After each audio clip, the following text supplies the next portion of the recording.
কালো টাকা সাদা করার জন্য সেবাশ্রয় ব্যবহৃত হয়েছে। এটার সঙ্গে মানি লন্ডারিং এর একটা সম্পর্ক আছে বলে আমার ধারণা। সেবাশ্রয় ক্যাম্পে কি হয়েছে, একাধিক মানুষের হাত পা কেটে বাদ চলে গেছে। প্রাণের ভয় দেখিয়ে ওই সেবাশ্রয় ক্যাম্পে নিয়ে যাওয়া হয়েছে।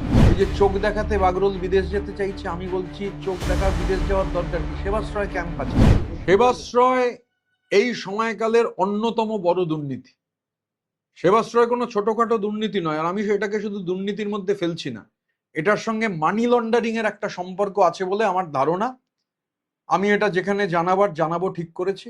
সেবাশ্রয় ক্যাম্পে কি হয়েছে, একাধিক মানুষের হাত পা কেটে বাদ চলে গেছে, যারা ডাক্তারই নন, হোমিওপ্যাথিক ডাক্তার, তাদের জোর করে ভয় দেখিয়ে সেবাশ্রয় ক্যাম্পে নিয়ে যাওয়া হয়েছে।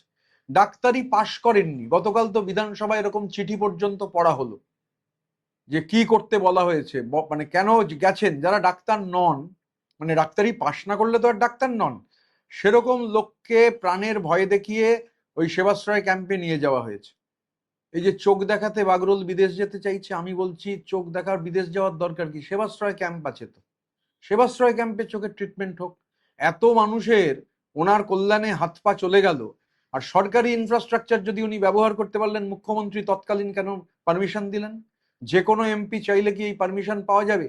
সেবাশ্রয়ের ওষুধ, কোটি কোটি টাকার ওষুধ বিভিন্ন জায়গায়, এই হাওড়া জেলায় ওনার একটা সাকরেদ, আমি বলছি না একটা জ্যামিতিক নকশা, ওই সুমিত রায়, মিতুন দে, জাহাঙ্গীর পুষ্পা, কৈলাস মিশ্র, দেবরাজ চক্রবর্তী, এগুলো একটার সঙ্গে একটা পয়েন্ট জুড়তে হবে। এই জেলায় ওনার একটা, এই চার্টার্ড মাফিয়ার একটা হচ্ছে এজেন্ট ছিল, দালাল।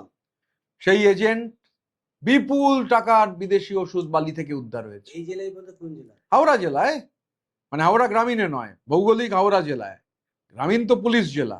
ওই বালির যে কৈলাস মিশ্র ক্রিমিনাল, ওই জ্যামিতিক নকশার অংশ। তো সেবাশ্রয় ক্যাম্পে প্রথম কথা হচ্ছে সরকারি সার্টিফিকেট কেন আসবে, সরকারি জেরক্স কেন আসবে? তাহলে তৎকালীন মুখ্যমন্ত্রীকে বলতে হবে তিনি এটা অ্যালাউ করেছিলেন কিনা। আমি বলছি আসলে কালো টাকা সাদা করার জন্য সেবাশ্রয় ব্যবহৃত হয়েছে। মানুষ বলছেন, আমার কাছে কিছু অভিযোগ এসছে, এবার আমি তো তদন্ত করতে পারবো না, আমি দিল্লিতে গিয়ে যারা কম্পিটেন্ট অথরিটি আছেন সামনের সপ্তাহে তাদের কাছে এগুলো জানাবো। এবার এই যে একটা নেক্সাস, মানুষের পা কাটা পড়ছে, দায় কে নেবে? যিনি সেবাশ্রয় করেছেন তাকে দায় নিতে হবে। সেবাশ্রয়ের যদি জাল ওষুধ ব্যবহার হয়, মানুষের যদি সমস্যা হয়, আর সরকারি ব্যবস্থাপনা ব্যবহার করা যায় নাকি? সেবাশ্রয় একটা খুব বড় স্কেলের দুর্নীতি। এই দুর্নীতি যারা করেছেন, এবং গতকাল তো বিধানসভায় সেবাশ্রয় নিয়ে রাজ্যের মুখ্যমন্ত্রীকে বিবৃতি দিতে দেখা গেছে। এবং আমরা বলছি যে আমার এটা ব্যক্তিগতভাবে, আমি যতটুকু খবর পেয়েছি, এই সেবাশ্রয় কোনোটার সঙ্গে বিচ্ছিন্ন নয়। Sebashray, diamond Harbour football club, প্রয়োজনে দেখতে হবে উলুবেরিয়া ফুটবল ক্লাবেরও কোনো যোগাযোগ আছে কিনা এই গোটাটার সঙ্গে, পিডব্লিউডি, পিএইচই মন্ত্রক, সেখানকার কোন ঠিকাদাররা কোথায় টাকা পাঠাচ্ছেন, কোন অ্যাকাউন্টে টাকা গেছে, তো বিধানসভার ফ্লোরে মাননীয় মুখ্যমন্ত্রীকে বলতে শোনা গেছে।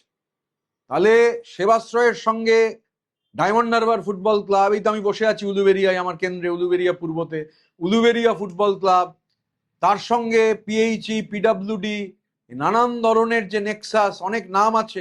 এবার আমি তো কম্পিটেন্ট অথরিটি নেই, আমি এই সব নাম ধাম যা জেনেছি, যা শুনেছি, কেরালার কথা শোনা যাচ্ছে, কেরালায় কারা গেছিলেন, কোথায় মিটিং হয়েছে ভোটের প্রচারের জন্য, কেরালা থেকে মধ্যপ্রাচ্য হয়ে ইউরোপ হয়ে ক্যারিবিয়ান দ্বীপপুঞ্জ পর্যন্ত, কেমেন আইল্যান্ড, ভানুয়াতুতু পর্যন্ত গোটাটা গেছে কিনা দেখতে হবে। সেবাশ্রয় কোনো ছোটখাটো ব্যাপার নয়, নটওয়ারলালের বিরাট একটা দুর্নীতি বলেই বাংলার মানুষ মনে করছেন। আরো ভালো ভালো খবর দেখতে সাবস্ক্রাইব করুন বাংলা হান্টের ইউটিউব চ্যানেল। বাংলা হান্টের আরো খবর দেখতে নজর রাখুন। বাংলা খবর মানেই বাংলা হান্ট।